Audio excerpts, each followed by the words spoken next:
ماہ محرم کے شروع ہوتے ہی مملکتی خداداد پاکستان میں ماتمی جلوسوں، تعزیوں اور مرثیوں سے تناؤ کا ایک ماحول پیدا ہوتا ہے۔ کاروباری زندگی معطل ہوتا ہے، سڑکوں میں راہگیروں کی زندگی اجیرن بن جاتی ہے۔ چھریوں اور چاقوؤں سے لیس سیاہ لباس زیب تن کیے فوجی ظفر موج کی اچھل کود اسکول جاتے ننھے منھے طلبہ و طالبات کے ذہنوں میں منفی اثرات چھوڑ جاتے ہیں۔ اسلام کی آمد کے صدیوں بعد تک ماتمی جلوسوں، تعزیوں اور سرعام سینہ کوبی کا رواج خریطۂ عالم میں موجود روئی زمین کے کسی خطے میں نہیں تھا۔ بر صغیر میں فرنگیوں نے مسلمانوں کو دین سے دور کرنے کے لیے اپنی نگرانی میں اس رسم و رواج کو فروغ دیا۔ چنانچہ لکھنؤ میں امام باڑہ آصفیہ، امام باڑہ حسین آباد، امام باڑہ شاہ نجف، امام باڑہ راجہ جاؤلال، امام باڑہ ملکہ زمانیہ،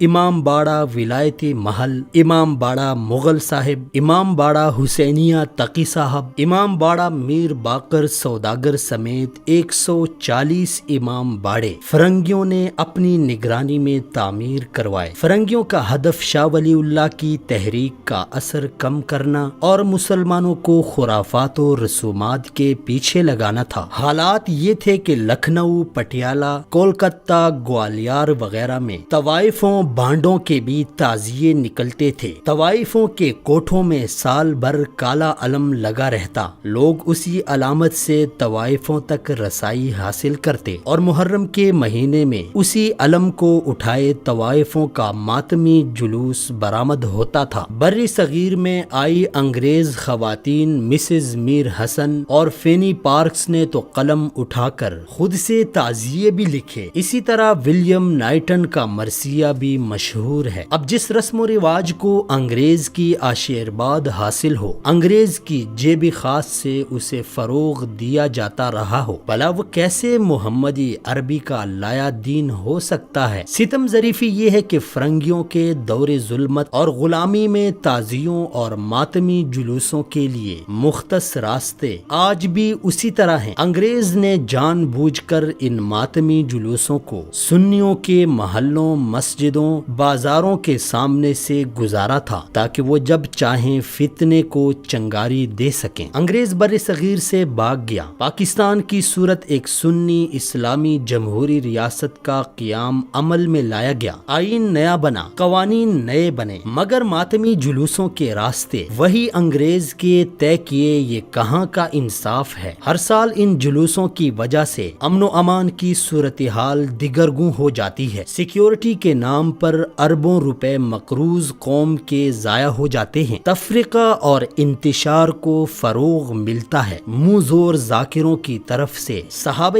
کرام رضوان اللہ علیہم اجمعین اور امہات المؤمنین پر تبرہ اور ان کی توہین کے واقعات رونما ہوتے ہیں، مسلمانوں کے جذبات مجروح ہو جاتے ہیں۔ مستزاد ان عجیب و غریب حرکتوں سے پوری دنیا کے لیے اسلامی پاکستان کا منفی امیج جاتا ہے۔ حکومت نے کفایت شعاری مہم شروع کر رکھی ہے۔ اس مہم کا تقاضا ہے کہ ماتمی جلوسوں کو امام باڑوں تک محدود کیا جائے۔ ایسا کرنا پاکستان میں بستے تمام مسالک اور فرقوں کے حق میں بہتر ہوگا۔